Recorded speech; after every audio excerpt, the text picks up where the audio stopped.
За сайн байцгаана уу? Синий телевизийн үзэгчид Бизнес радио 98.9-ийн сонсогчдоо ингээд гарааны бизнес нэвтрүүлгийн 13 дахь дугаар өнөөдөр эхэлж байна. Манай студид их сонирхолтой хоёр зачин олон хүний мэддэггүй хүнийх нь би бол айгүй surprise болсон. Нөгөө бидний мэддэг барааны ард ямар хүмүүс байдаг бэ гэдэг талаар. Тэгээд ясмаа идрээ мэдээж байна. Өдрийн мэнд идрээ. Өдрийн мэнд залуусаа. Өдрийн дан зориг соём.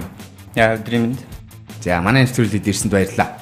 Тэгэхээр хүмүүс гайхаж магадгүй энэ хоёр чи юм бэ гэ. За ганц зөргийг мэдчихэж магадгүй бах тийм үү? Зарим нэг хүмүүс маань. Ер нь яг нэрээр бол сайн мэдгүй. Сайн мэдгүй. Тий яг хөө хийсэн, бүтээсэн гэх юм яг тиймэрхүү зарим нэг юм хэлүүлнэ. За тэгвэл би ганц зөриг энэ Twitter-тэй манай соёмд маань Twitter ашигладаг юм байна. Тэгэхдээ хэрвээ Facebook дээр орох юм бол соём Бат Эрдэнэ гэх кириллээр бичих юм бол олох юм байна.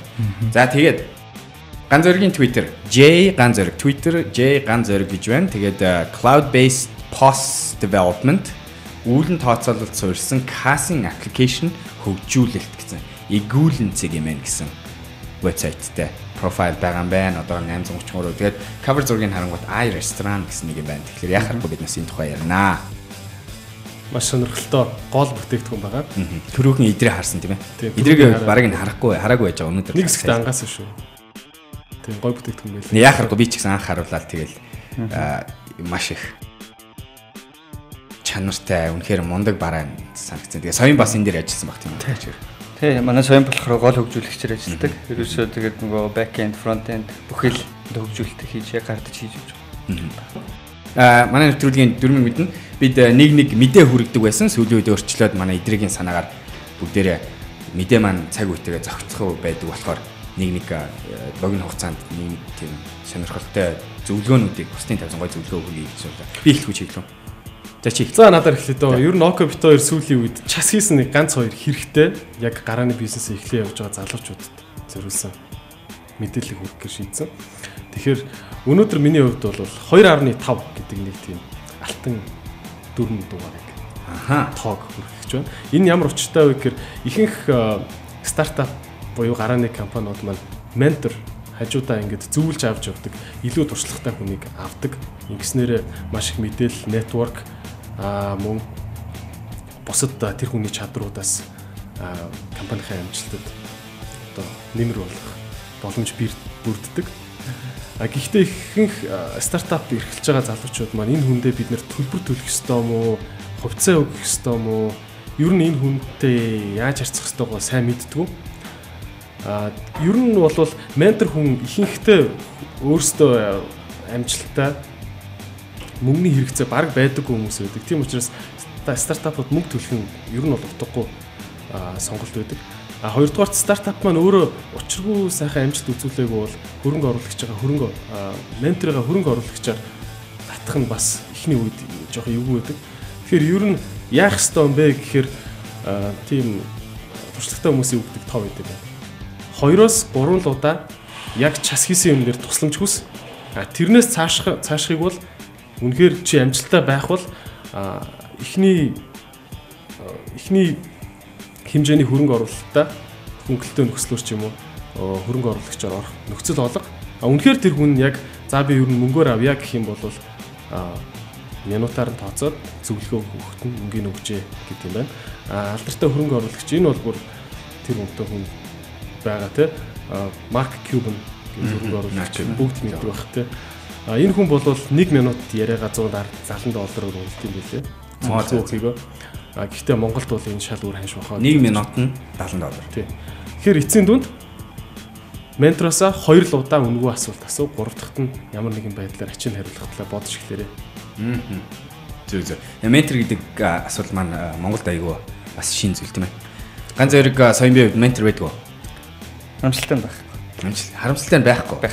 Үгүй тийм үү? Ямар сони. Ер нь бол яг анханаас нөгөө концепт өөрөө гаргаад бизнес хэлсэн түүхнээс жоохон сонирхолтой миний хувьд блог хэлдэг байсан. Apple-ийн одоо бүтээгдэхүүн хэрхэн ашиглах талаар. Ерөөсөө iPhone-аа одоо яаж ашиглах уу? Jailbreak яаж хийх үү?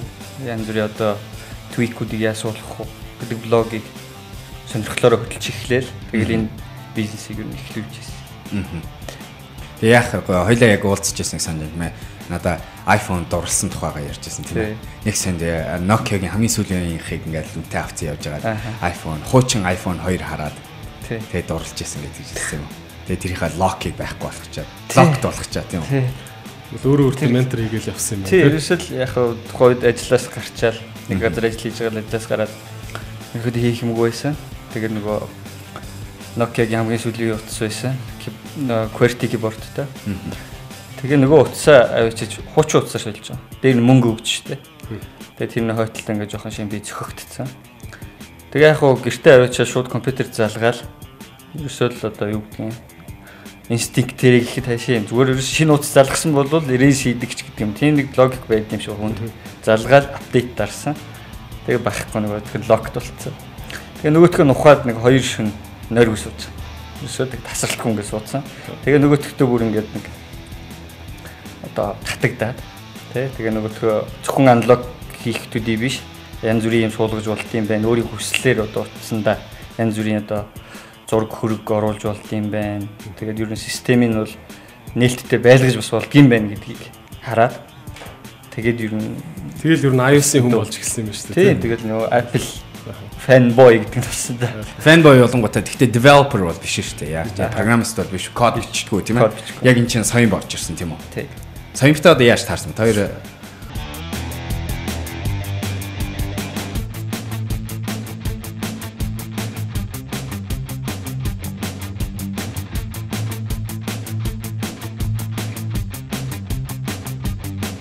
соён бол одоо Kaizen Mongolia компани үйл ажиллагаа хариуцсан захирлын үүрэг гүйцэтгэж байгаа. Тэгээд өөрөө бол яг developer тийм үү? Тийм. Би нөгөө яг нөгөө нэг тэр блог хөтлөж байгаад блог юу болгосон гэхээр үйлчлэгээ болгосон байхгүй сервис.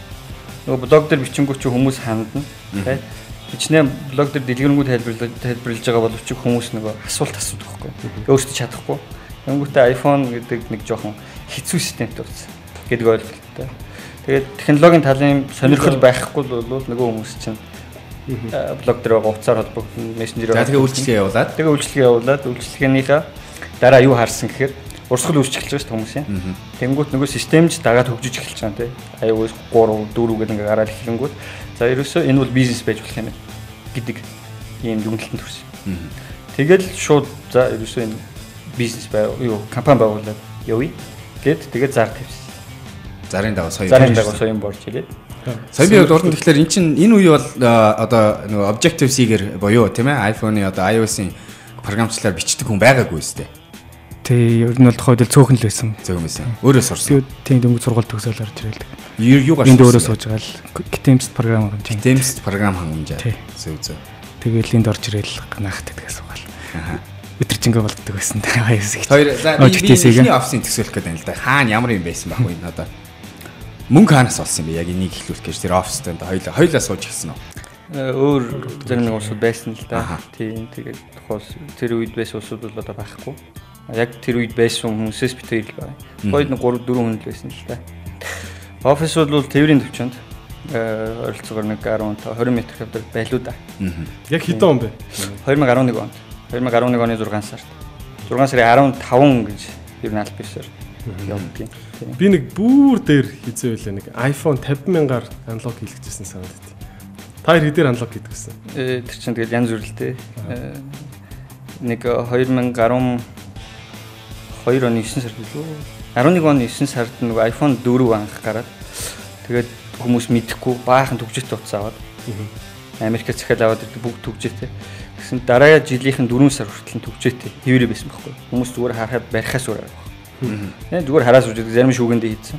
Тэгсэн ялцсан юм гээд нэг юм гарсан. Програм хангамжаар биш хардвер тий. Тэгээд тэн дээр чинь болохоор бүр ингээд дараа л үүсээ. Би нөгөө нэг тийм үйлчлэг үзүүлэх газар байсан гэсэн шүү дээ. Тэнд ингээд дараа л үүсээ. Айгүй урт дараа л үүссэн юмсээ. Тэгээд баг 200 300 кастомертай амттай болчихсон. Тэгэхээр анхны соёмт хоёр хийсэн юм чи ерөөсө crack гаргадаг гэсэн. Crack би тийм биш. Би бол jailbreak хийдэг, тэр unlock хийдэг, үйлчлэг үзүүлдэг. Тийм байгаад тэгээд нөгөө яг энэ бизнесийг эхлэхэд соён борж ирээд тэгээд Монгол ардын үлгэрүүд гэж аппликейшн. За тэгэхээр яг үдий хэдлээ яг сануулах гэж үзэгч гайчирд энэ хоёр чид юу яриад Kaizen Mongolia гэж нэг сонсоогүй нэр. Тэгэхээр сонсож байгаа эдний нэрийг сонсож байсан эдний нэрийг хэлээ л дээ тийм үү? Саяных байна тийм үү? Монгол ардын үлгэрүүд. цагаан толгой аппликейшн дотор. Цагаан Болд дуучин болдын аппликейшн хүн болгоно. Mongolian Music Player. Mongolian Music Player. Мазайла тийм ээ. Энэ бол одоо баг хүн Мазайла болгоно. дотроо бас тодруулах хэрэгтэй. Яаж Яаж мазайла? Хоёр мазайла орчуулгын аппликейшн зөв. Мазайла тойл бичиг. Тойл бичиг. Мазайла тойл бичиг нь анх санаачилсан хүн бар баяр гэж залуу байгаа. 2009 онд өөрөө нөгөө юуны дадлагын ажил гэж хэлдэг баха. Нэг тийм аппликейшн жижиг аппликейшн хөгжүүлсэн юм билээ. Интернет тархсан одоо үгсийн сангаар 20 гаруй мянган англи үгтэй. Тийм аппликейшнийг зохиогоод тэгээд App Store дээр байрлуулсан. Тухайн үед бол ер нь бараг л 1-2 л iOS аппликейшн байсан баг. Монгол хүн зохиосон гэсэн. Зүгээр өөр гадаад нэрээр гадаад зах зээлд хийсэн байсан гэж ярьдгийн. Тэгэхээр ер нь бол iOS бараг анхны түгээмэл хэрэглэгдэх аппликейшн гэж ойлгож болно. Тэгээд бар баяр болохоор сураад ажилдаг. Ясар их завгүй учраас энийг нөгөө цааш нь хөгжүүлэлтийн хийж явах боломжгүй болоод тэгээд нөхөр ясан тэр нөгөө open source кодо ил тавьсан байхгүй юу? Тэгэхээр би санал тавьсан. Манайхаас. Open source гэснээс яг энэ нэр томьёог үзэхдээ бас нэг тайлбарлах хэрэгтэй байна. Зөв ихний нэр томьёо гавд. Open source юу гэсэн үг вэ? Нээлттэй их юм. Код бол одоо яг яг програм хангамжид дотор ярьдаг. Програм хангамж тийм ээ.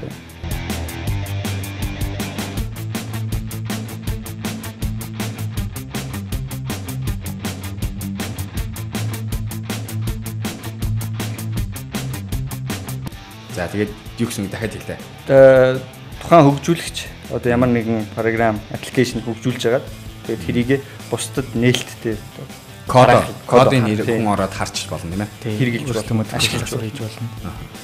Ер нь одоо бусад одоо Монголд байгаа аппликейшнуудыг хараад байхад open source уу? Биднээс манайх одоо яаж байна? Мэдээж төлбөртэй одоо iOS дээр тавья гэх юм бол open source биш байх. гэж ойлгож болох уу? Тэгж бас ойлгож болохгүй л дээ. Тэрээс open source гэдэг нь бол хийсэн юм а зүгээр л бусдад зүгээр тараагаад ахыг л хэлнэ. Тий. Та нар ашиг нэмж хөгжүүлж болно. Тий, нэмж хөгжүүлж болно. Тийм л ойлгомжтой. Гиснээс око чиний хэрэгтэй бэлдэж авчирсан. Тэгэхээр миний мэдээг ярихын үн би асуумаар байна л да. Хөрөнгө оруулалт авсан байгаа одоо компани. Kaizen Mongolia гаднаас ер нь. Одоогор бол дотоодоос. Дандаа тэгтээ өөрсдийн компаниас биш. Одоо чинь шинэ хамтрагчтай болсон тийм ээ. Хоёул ярьжсэн. Тухайн хамтрагч мөнгө бариад мөнгө мэдээ санхүүжилт оруулсан компани. Тэр санхүүжилт орох үед компанийн хувийг өгсөн үү тэр хамтрагчтай? Тийм мэдээж. Хэдэн хувь одоо өөртөө эзэмшдэг вэ? 50% эзэмшдэг. Компани үсээ хэдэн жил болж байгаа вэ? 3 жил гарсан болж байна. 3 жил гарсан болж байна. Одоо хэдэн хүнтэй компани вэ? Одоо манайх ч нэг 8 9 хүнтэй л. 9 хүнтэй компани. Зөв. Тэгэхээр яг миний хүрэж байгаа одоо өнөөдрийн ярмаар байгаа зүйл нь яг энэтэй холбоотой асуудал байна л да. Ялангуяа би өнөөдөр Монголын тийм нөгөө Silicon House буюу одоо Монгол толгой гэдэг IT парк коуч нар тийм ээ.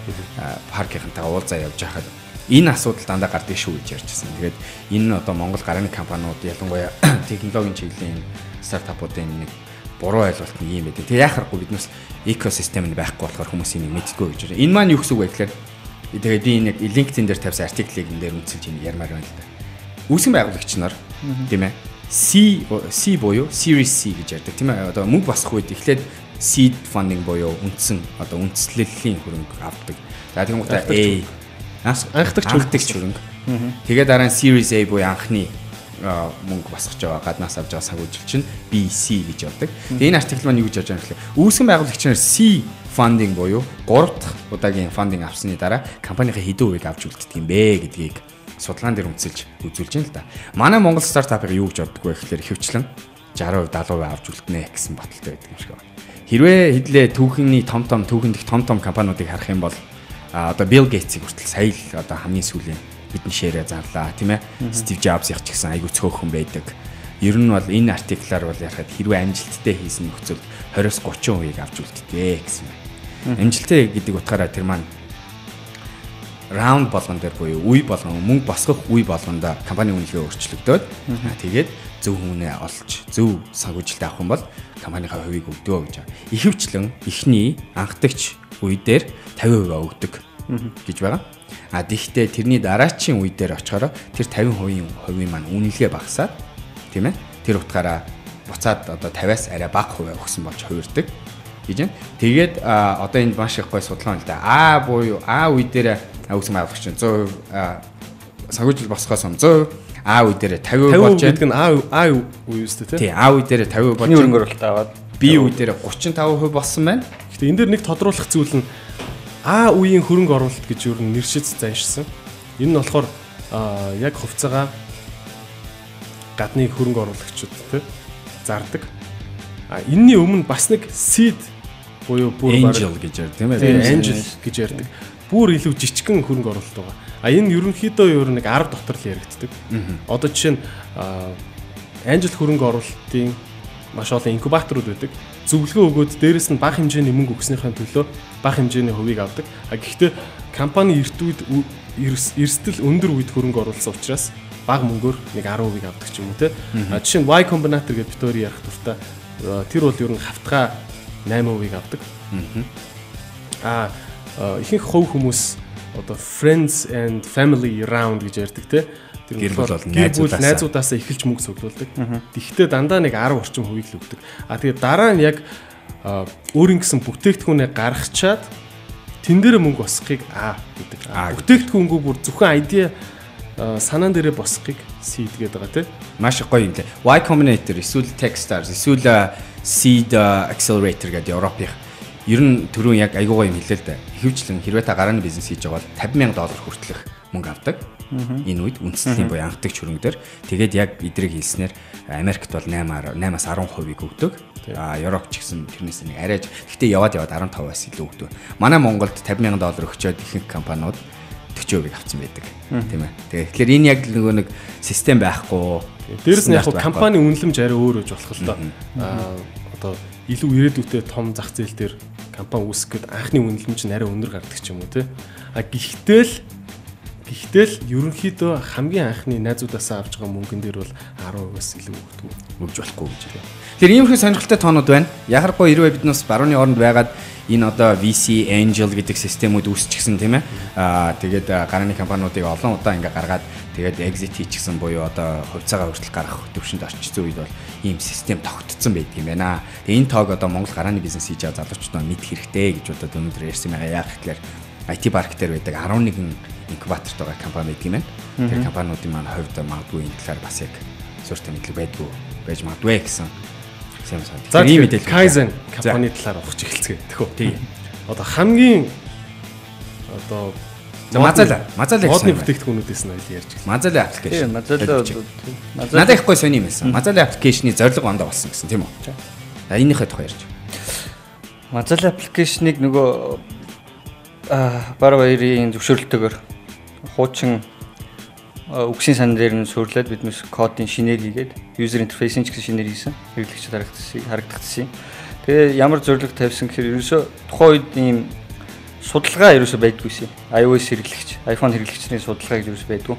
Тэгээ ийм судалгааг одоо ингээд гадуур сурлаад явахаар тийм тойвт юм байдгүй. Тэгэхээр өөрсдөө энэ чиглэлд үйл ажиллагаа явуулж байгаа учраас биднээс хэрэглэгчтэй тандах хэрэгтэй гэдэг ийм шийдэл төрсэн. Тэгээд ерөөсөө анхны шахуу iOS application гэдэг утгаараа хүмүүст бол хүрсэн аппликейшн байсан. Тэгээд биднээс энэ дээр тодорхой сайжруулалтуудыг тодорхой үе шатаар хийсэн. Үг хадгалдаг болгож байгаа юм. iPad дээр хийж байгаа юм. Монгол keyboard суулгаж өгж байгаа юм. Ерөнхийдөө бол 5-аас 6% хөлбөр гаргасан байна. Анх нөгөө байсан үйлбээс нь хойш хэрэглэгчид сайн мэдлэг байх л та. Ерөнхийдөө харагдах байдал нь ч өөрчлөгддөг, тийм ингэж явдаг. Эндээс биднээс ямар судалгаа гарч ирдэг вөхөр одоо нийт хэдэн хүн татсан байна. Ер нь бол одоо түрүү жилийн 5 сараас гэж санаж байна. Жил гаруй хугацаанд бол нийт 122 орчим мянган хэрэглэгч. Энэ бол аккаунт биш, энэ бол device. Тэгэхээр 122 мянган iPhone байна гэсэн үг байхгүй. Энэ яг түрүү жилийн 5 сараас гэсэн. Device-гээр iPad-д оруулах уу? iPad-д оруулна. Биш. Энэ зөвхөн iPhone. iPad нь тустай. iPad нь 24 орчим мянга. iPad баг. Нийт lifetime гэдэг буюу одоо бүр юус анх гарсан цагаас хойш татсан бүх хэрэглэгч. Device гэсэн үг байхгүй. iPhone гэсэн үг. Энэ дунд одоо тэгэхээр чин сард болохоор 40 орчим мянга хэрэглэгч идэвхтэй. Өдөрт 10 орчим идэвхтэй ашигладаг. Тийм. Тэгээ үүний болохоор одоо 70 орчим хувь нь апдейт байнга хийж өгдөг үйлдвэрлэлийн систем ээ. Тэгээд дэлгэцний хувьд болохоор энэ чинь 80 орчим хувь нь iPhone 5, 5S гэж байна. Одоо тухайн сарын одоо 40 мянган хүн тийм. Тэгэхээр ерөөсө 30 орчим мянган хүн 40 мянган 30 мянган хүн iPhone 5 юм уу 5S барьж гэнэ гэсэн үг байхгүй. Тэгээд iOS хувилбар дээр болохоор 60 арай өрөхгүй хүн Mobicom-ийн сүлжээнд ашигладаг. Ягаад тэгэхээр тийм. Тэгээд 2 сарын өмнөөс бас Android хувилбарыг гаргалаа л да. Тэгээд Mozilla тойл бичлээ. Тэгээ энэ дээрээс бас дахиад нэг өөр тоогч ирж байгаа юм байна. Яг 2 сарын дотор бол 10,000 хэрэглэгчтэй болсон. Хамгийн түгээмэл хэрэглэдэг девайсууд нь Samsung утаснууд байна лээ. Тэгээд бас л ерөөсө 60 орчим хувь Unitel хэрэглэгч байсан. Тэгээ яагаад юм бэ гэдэг юм гэхээр Mobicom жишээ нь албаасны борлуулагч iPhone-ы лизингээр болгодог. Unitel бол нөгөө яг Samsung-ийн албаасны борлуулагч бас лизингээр борлуулдаг. Тийм байна тий. Смартфоны хэрэглээ өндөр байна. Тэгээд яг сүлжээгээр ингээд нэг ялгагдаад харахад хүмүүс бол бэлэн мөнгөөр худалдаж авахаасаа илүү лизингээр авах одоо тийм лизингийн айл оператор өгч ин тэр тал руугаа модель сонгож авчих. Тэгээ миний нэг сонирхож байгаа юм ганц зэрэгтэй ярьсны дараа ингээд хэлэнгууд нь Mozilla үнэхээр Монголын хамгийн их татдаг аппликейшн мөн үү гэдэг асуулт гарч ирсэн. Тэгээ би эдрийг асууж эдрийг утсан байхгүйсэн. Тэгэхээр би үзэгчдээс юу гэж асуумаар байна гэхээр хэрэг манай нэвтрүүлгийг үзэж байгаа YouTube дээр үзэж байгаа комментоор та Mozilla-г утсандаа суулгасан уу хариу хэлтэй. Би энийг яг мэдмээр байна. Үнэхээр энэ гарч байгаа 110 хэдэн мянга маань тийм ээ нийт iPhone хэрэглэгчдийг төлөөлж чадах уу гэдэг нэг сонир байна. Гэхдээ маш их гоё энэ чиглэлээр бизнес эрхлэе гэж байгаа бол айгүй хэрэгтэй тоо. Тэгэхээр одоо Mozilla аппликейшн бол iPhone хэрэглэгчдийн дунд хамгийн түгээмэл учраас Mozilla-д байгаа тоо ер нь хамгийн бодиттой байх. Баглан дээ. Тэгээ ядаж бид нас өнөөдөр нэг ярих тоотой болчихлоо шүү дээ. Ядаж байсан. За Mozilla цаг маш их хурдан явж байна. Хэдэн эфирээр гарах хугацаанд нь 5 минут үлдээ байж байна. Тэгээ маш хурдан явна. Дараа чинь одоо өдрөө идрэх гайх болсон бараа. Намайг бас одоо вау гэсэн бараа. Игүүлэн цэг имэн гэдэг вебсайт руу тий. EGULEN энэ доор биччихсэн маа орж үзээ. За игүүлэн тайлбарлаач. Игүүлэн гэдэг нь бол үүлэн монгол хүчээр. Тэгээ энэ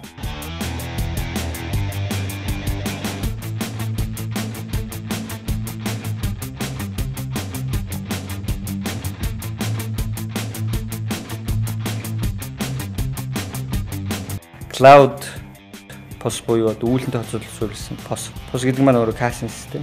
Тэгээ уламжилт касын системүүд бол хэвчлэн компьютер Windows суурьтай байдаг.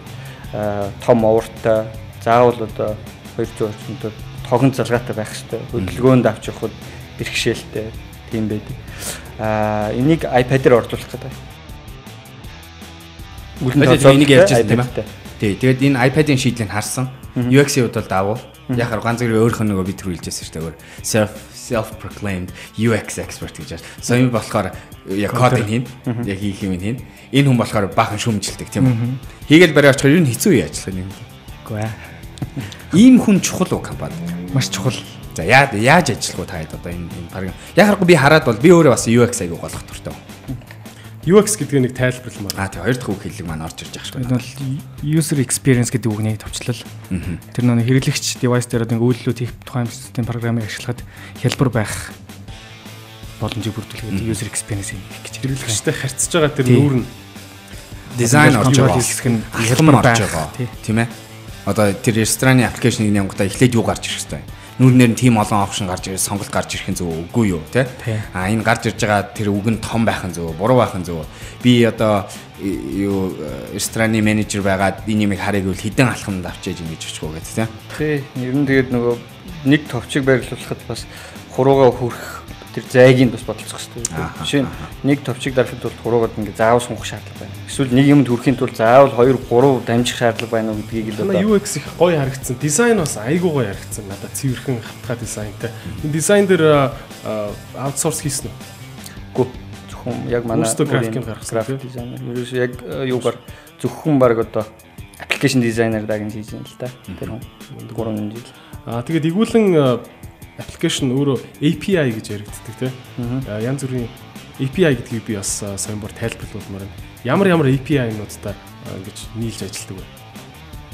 За API гэдэг маань өөрөө бол open source гэдэгтэр нойролцоо. Гэх юм уу тийм.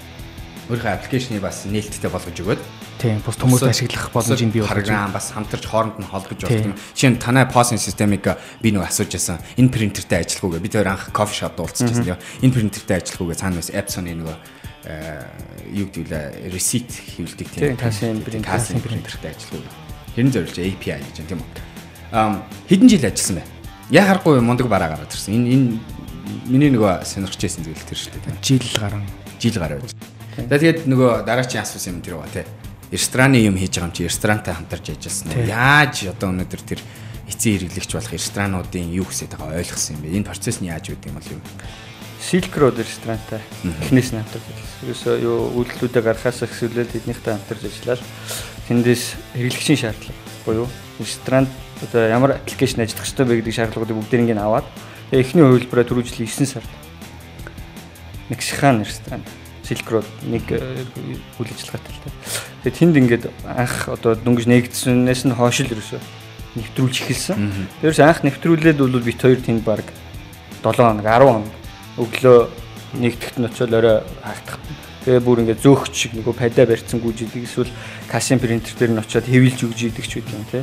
Тэгээд ерөөсөө ингээд тийм дунд нь орцыг ажилтан шиг ингэж явж ийж биднээс одоо тэр аппликейшнаа өөрсдөө илүү сайн хурцлж өгсөн тий. Би зүгээр одоо жишээ нь оффистаа суугаад тэгээд зүгээр ингээд нэг бичээ сууж исэн бол тэр үл яг тэр нэг үйл ажиллагаанд нь бүрэн нийцсэн бүтээгдэхүүн гарч чадахгүй байхсан байх гэж бодлоо. Хэрэглэгчдийн зовлон гүн ойлгох нь ер нь ямар ч бүтээгдэхүүний амжилтын нууц үүдэг гэдэг байгаа шүү дээ. Хамгийн хэцүү юм чи тэр байдаг шүү. Ер нь тийм шүү дээ. Зөв шийдэл гаргахын тулд юу гэсэд асуудлыг аягүй сайн ойлгох хэрэгтэй байх тийм үү? Тэгээд cloud системийн хувьд одоо cloud гэдэг системээр ажилласнараа давуу тал нь юу вэ? За cloud гэж сонсоод байгаа юм. Манай өнөөдрийн 4 дахь нэр төм ягараад ирлээ. Cloud гэж юу гэсэн юм бэ? За cloud гэдэг маань болохоор онлайн сервер үйл гэсэн үг тийм ээ. Үйл гэсэн үг шүү дээ. Яг англи шууд утгачлах юм бол үйл гэсэн үг шүү дээ. Тэгээд би нэг зүйлийг ингэж ойлгоод байгаа. Одоо cloud системээр ажилласнараа жишээ нь чи яг ийм програмыг хийгээд ресторан болгоны падууд дээр суулгаад явж болно тийм үү? Хэрвээ cloud байх юм бол хэрвээ танай систем чинь апгрейд хийгдээд шинэ хувилбар нь сайжирсан хувилбар гарлаа гэхэд нөгөөх нь хэрэглэгч нарт руу чинь автоматар тэр сайжирсан хувилбарыг хэрэглэх боломжтой болно тийм үү? Cloud-аар байснараа. Нэгдүгээр ер нь яг нэг давуу тал нь энэ байхгүй юу?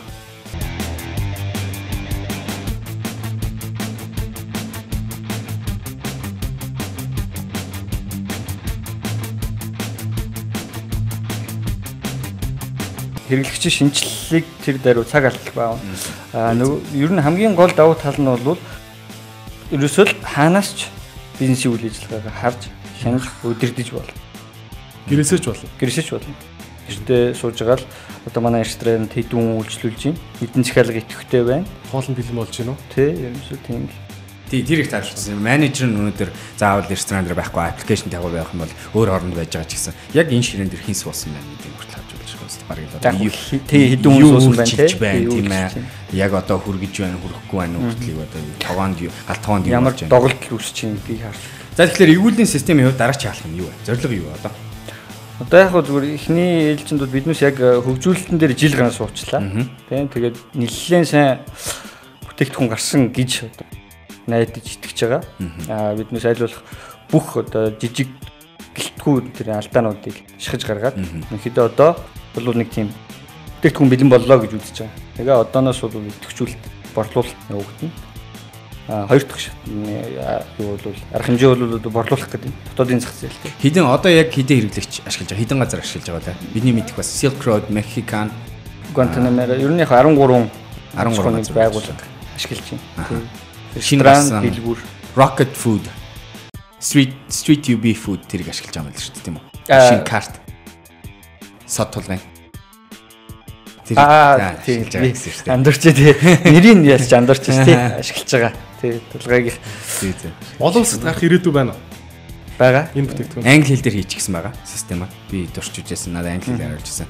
Тэгээд intuitive гэдэг нь яг анзаарч байна. Тий. За сүүлийн асуулт. Ганцхан минут. Эфирээр гардаг хугацаанд 2 минут үлдээ байж байна. Сүүлийн асуулт. Байнга асуудаг асуулт. Хоёулаа нэг. Гарааны бизнес эхэлж байгаа залуучууд. Ялангуяа хоёрын салбарт ажиллаж байгаа хүмүүс нэг зөвлөгөө өгвөл юу өгөх вэ? Ер нь сурсан зүйл ингээ хараад ах сая сүүлийн хэдэн жил тийм ээ. Хамгийн том өөрийнхөө сурсан. Яг миний хувьд дээрээс бууж өгөө гэдэг л нэг тийм. Асар их тийм олон бэрхшээлүүдийг давдаг. Тэгээд яг бэрхшээл гэдэг маань хөрөнгө оруулалт байдаг л да.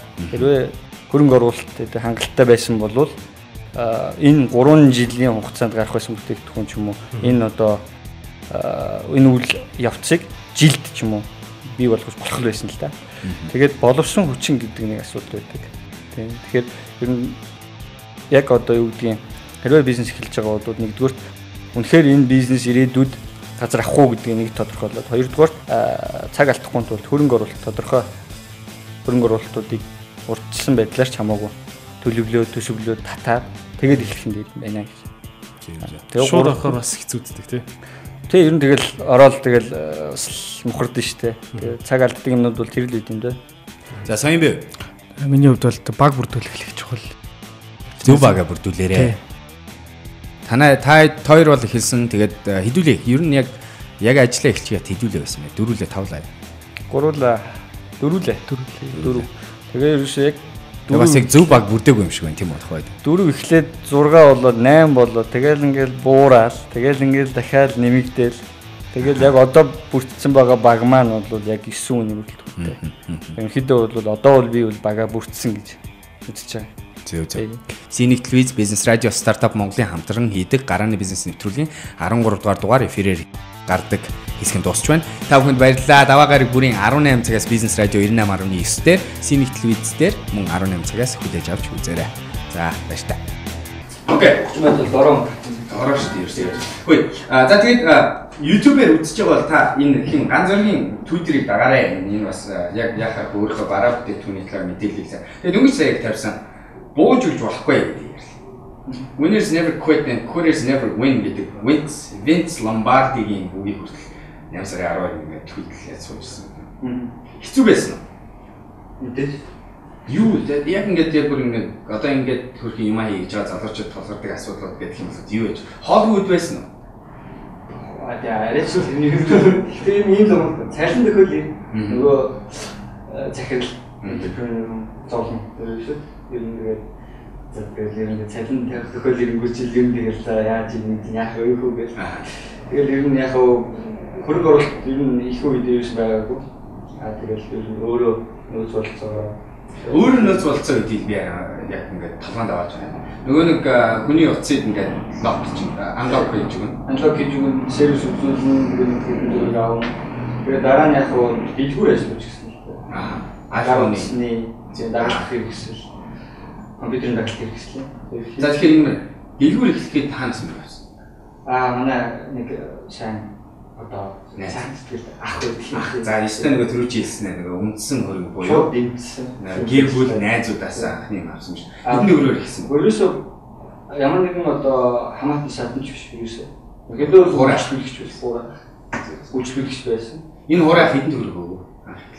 За ер нь яг дэлгүүр эхлэхэд хангалттай хөрөнгө оруулалтыг хийсэн. Тэрийг аягүй мэдмээр яг хэдэн сая төгрөгсөн? 2 сая төгрөг, 5 сая төгрөг, 10 сая. Яг тэр бас одоо яг энэ чинь жоохон нууц хэлбэр байна л да. Ер нь дэлгүүр эхлүүлэхэд хангалттай мөнгө гэдэг бол их бага хэмжээний мөнгө байна. Тэгэхээр дэлгүүр гэж одоо юу байсан бэ? Ийм лангуу хэдэн метр квадрат лангуу байсан уу юу байсан юм бэ? Тэди дээр үү? Хөө. Грандлаа тийм 5 нөхөр. Оо за. Тэр чинь бас өндөр түрээстэй газар шүү дээ. Тэгэхээр нэлээд мөнгө өгсөн юм. Тэр бүтэн талбайг нь болохоор хуваагаад нэг хэсэгт нь офис хийгээд гуртал хэсэгт нь дэлгүүрээ хийдэг. Оо за. Тэгээ хай өөрөө бос чухалчаа хийчихэл. Тэгээ хойно очиж нэг UX. Тэгэхээр дэлгүүр ажилласан байна. Дэлгүүр ажилласан мөнгө хийхгүй байна. Гэхдээ та Twitter-ээр заавал асууж мэдээрэй. Тэгээд дэлгүүрээс гарсан мөнгөөр хэдэн хүний цалинж өгч авсан юм? Хойд одоо 6 хүн байсан. 6 хүний цалинж өгч авсан. Дэлгүүрээс орлого олж ирэн тэрийг цэвэр ашигтай болгох офисын зардал зарцуулдаг. Тэгээ ингээд дэлгүүрээ ингээд нөгөө офс нь ерөөхдөө иддэг. Тэгээ хижээд нөгөө дэлгүүр нь cash cow тэгээ сүүлийн үнэ тийм. Сайд үнэгүй л бизнес явахгүй л дээ. За тэгээ ингээд явж байсан. Мэдээч хэрэг тэр үед өрсөлдөөн гарч иж хэлсэн. Танай дэлгүүрийн бараа зарагдах нь багассан баг тийм үү? Үгүй. Дэлгүүрийн юу бол яг хөө зүгээр мэддэг хүмүүс нь мэддэг. Тодорхой үйлчлүүлэгч нартай ярьцсангүй нөгөө бараа чанартай учраас сэтгэл өндөртэй. Зүгээр яасан гэсэн нөгөө офшийн зардлыг ихсгээд гэсэн баггүй. Офшийн зардал боловсруулж дахиад өмнө хэрэгтэй болсон. Зөвхөн одоо iOS application биш, веб үйлчлүүлэгч нар хэрэгтэй болсон. Давхар хийж явах төсөөлөө. Захиалгат ажлууд хийдэг байсан уу? Ер нь захиалгат application Таныг хэлсэн дээ цаг агаар гэж. Цаг агаар тийм надад байдаг чанд байдаг. Айгуу цэвэрхэн юу гэсэн тийм. Гэхдээ энийг бол бас жоохон алдаагаар хийсээ. Одоо манай шинжилэн гэхдээ. Тийм биний нэг дандаа нэг заазаар заримдаа орчоод ирэх нөгөө дараа чи өдрүүдийг харахад ирсэн аюу. Дандаа өөр амир орчоод байдаг гэсэн. Тийм яг гоо. Офисын зардал өөрөө хөдөлгөж хийдэг гэсэн талаар бас юм хэлмээр байна. Би бас өөр ингээд анх сонирхоод уншдаг байна. Айгүй их гардаг зүйл. Энэ бол ерөөсөө ихэнх гарааны бизнесүүдийг орлого олохгүй байгаа юм биш. Зүгээр л зарлагаа өргөжүүлж орхисон нь явандаа алдаг гэж байна. Тэгэхээр ингээд үйл ажиллагаа явуулж байгаа үед бол зардал өснө үхээс багасдаг. Яг стартап явуулсан. Тэгэхээр чинь нөгөө ажиллаа ингээд нэг хурд явуулмаар байдаг тий. Боловсруучийн хэрэгтэй тэгээ нэг хүнд идэх ачаал өгөх юм бол нөгөөх нь ягаад ч хөөс ер нь жоохон цуцсан шүү дээ. Бизнес өсөж байгаа тэгээд зардал өсгөх. Тий. Ингэдэг шүү дээ. Ийм философи байгаа шүү дээ. Чи жом шиг бай. Үхгүй л байгаад байна. Тэгвэл хизээ нэг цагт чи амжилт олно гэдэг байна шүү дээ. Тэгэж яваад би нэг зүгээр энэ камерын шиг YouTube-ээр үзэж байгаа та манайх ийм хэцүү ажил дээр тийм дараа манай нэг хүн яаж байгааг очиад автаач. За нашаа буцаад. Унтчихлээ хөө. Манчмаа унтчих. За үргэлжлүүлээд яхаас хэлхээс болчихно. Мазала хоёр бас авахгүй гарч байгаа. Мазала тий 2-0. Энэ дээр болохоор хүмүүс үг илгээд байна. Юу гэсэн юм хамаагүй болчихсон. Баярлалаа. Сайжирсан. Бас туршлага сууж шít. Яваал тий цаашаа ингээд бол энэ хөлбөр дээр бас мазала гэдэг юмны бүр илүү тод гарч ирсэн. Энэ нь яг зөв логон дээр л явдсан. Тий айкон дээр л явдсан. Одоо бол wallpaper background зурган дээр явж байгаа.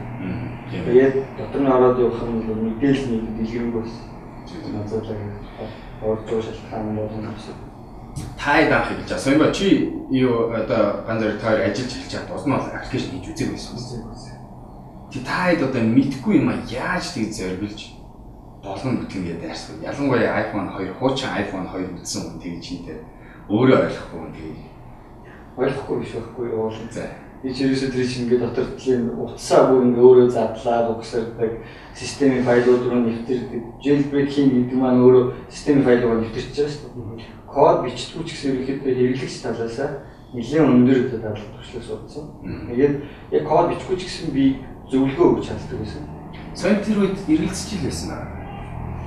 Яаж тэр эрсдлийг авъя гэдэг энэ хүн ингээд юм мэдгүй юм ингээд яриад би задлчаад би мэдчихээн чээс ирээдүйд энэ үнэн зөв болно гэж ярьж хахад яаж итгэв? Ер нь үсэх байсан ч байна. Ер нь ихнээсээ тусдаа байсан баг. Доктор байсан ажилтаа тусдаа байсан гэх шинэ зүйл сурцуулж байгаа. Өөрөө тэгээд аппликейшн хийж үзэл надад бас аягүй урамтай байсан.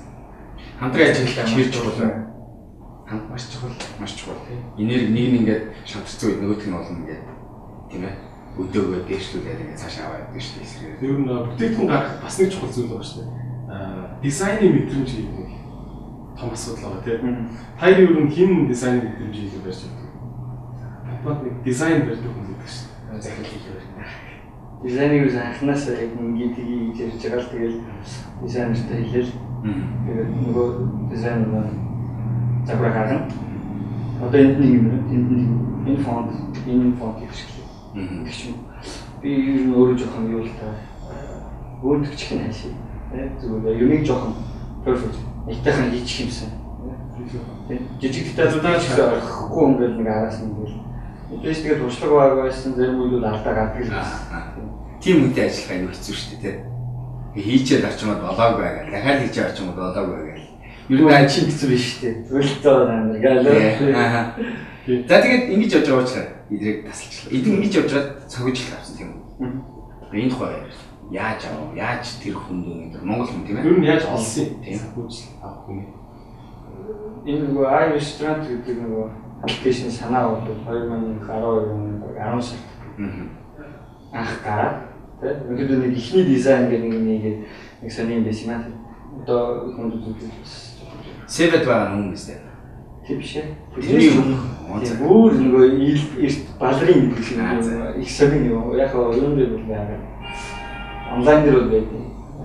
Тэгээд тэрийг ингээд байж яваад танилцуулаад Silk Road-ийн захирал их танилцуулаад тэгээд нөгөө өөрийнх нь үйл ажиллагаанд ингээд зориулсан аппликейшнийг хөгжүүлэх анх саналыг гаргаад өөрөөр эхлээд бол яасан гэхээр аппликейшн зардлыг гаргаж эхлээд хийх гэхээр зөвхөн бидний зориулж тэр аппликейшн хийж байгаа юм л та. Тэгээ өмнөхөө дараа болохоор яасан гэхээр нөгөө аппликейшн маань хөгжөө. Тэгээ ганцхан ресторан гэдэг бол бас багтах юм. Тэгэл ер нь одоо тэнгууд эгүүлэн гэж нэгтгэе. Тэгэл ерөөсөө ресторан, стор, салон, фитнес гэдэг юм. Одоо энэ үйлчлэгээний газруудын бүгдийнх нь өмнө А9-д тавьчих юм бол эгүүлэн систем болж байгаа байхгүй. Тэгээ энэ концептыг гаргаж ирээд шууд маркетинг бизнес таны компани маркетинг нь яаж баримжуулж байгаа юм хэдэн сая төгрөгийн маркетинг нэрээ судалгаа үзэж чад. Юу баримж байгаа? Зүгээр яг хамгийн ойрын статистикаар бизнесээ тодорхойлж байгаа юм л да. Яс гэсэн нэг Монгол нөгөө юуны Улаанбаатар хотын нэг өрхийн дундаж орлого.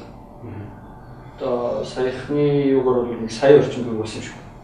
Тэгээ энэнийхээ тал илүү хувь хүнсний бус бараа үйлчлэгийн төвчдөг байна. Хүнсний бус. Тий. Хүнсний бүтээгдэхүүн бол нэг тань хүнсний бус бараа бүтээгдэхүүн гэдэг нь ресторанс орчиж. Одоо хооллох орчиж байгаа байхгүй юу? Гэртээ хоолмос аваагүй. Тэгээд ерөөсөө манайхан чинь талаас илүү хувийн ресторан юм үйлчлэгийн газар барааны хүчтэй юм л да. Бараа хүнсний нэлээд зардал өгч. Тэгээд дээрэс нь Улаанбаатар хотод үйл ажиллагаа явуулж байгаа 6,000 гаруй төсвөл ресторан юм. За. Тийм ихтэй үйл ажиллагаа.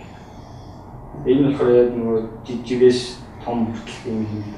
Тэгээд жилийн эргэлт нь бол 1.8 тэрбум төгрөг юм. Тэгэл яг одоо тэрний нэг 10% эргэлтэнд л жоох оролцсомоор санагдав. Зөв.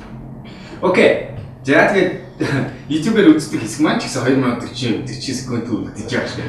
Ингээ яриад хараа аягүй хурдан явчихсан.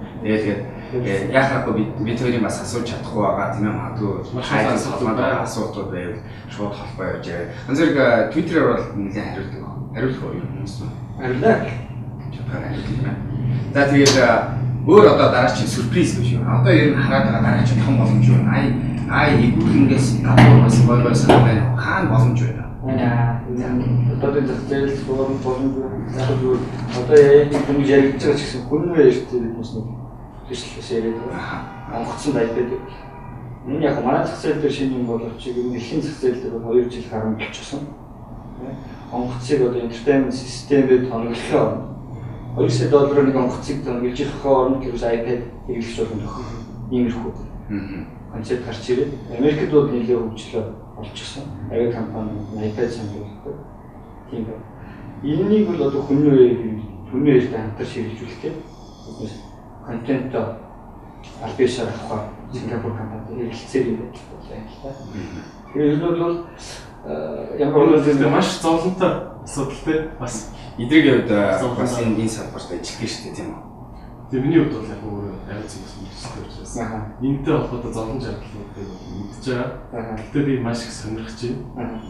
Хэр явахыг үнэхээр хармаар байна. Тэгээд эвлэн төслийн гол санаа бол дотооддоо бейс буюу суурь тавиад хангалттай одоо энэ бизнесүүд байна. Энэ хүмүүст одоо бүтээгдэхүүнийг хүргэж тэндээс одоо шилдэг нэг бүтээгдэхүүнийг гаргаж аваад хамгийн ойрхон нь Хонконгийн зах зээлдээ турш үзээд Азийн зах зээл рүү орох гэсэн юм хүү зорилт байна. Тэгээд одоо IT-ийн бүтээгдэхүүн гэдэг маань өөрөө бол ерөнхийдөө нөгөө бит бос учраас тээвэрлэх зардал гэсэн юм юу гэдэг тийм логистикийн зардал гэдэг. Логистикийн зардал гэсэн тийм баг. Нэг удаа л ерөөсөө хэсэг хугацаа нэлээд хугацаа зарцуулдаг юм л да. Гоё бүтээгдэхүүн гарах IT-ийн юм бүтээгдэхүүн. Нэг бэлэн бүтээгдэхүүн гарсны дараа бол нэмж одоо үйлдвэрлэлийн зардал гэж байхгүй. Зүгээр л maintenance буюу тэр бүтээгдэхүүнийг цааш нь авч явах зардал гэж бий болох. Тэгэхээр бол ерөнхийдөө одоо манай бүтээгдэхүүн бол дотоодын зах зээл дээр нийлүүлэгдэнэ. Дотооддоо туршаад гадаад руу гарах гэдэг бас зүйл юм тийм. Туршилтаа бол жил хийжлээ.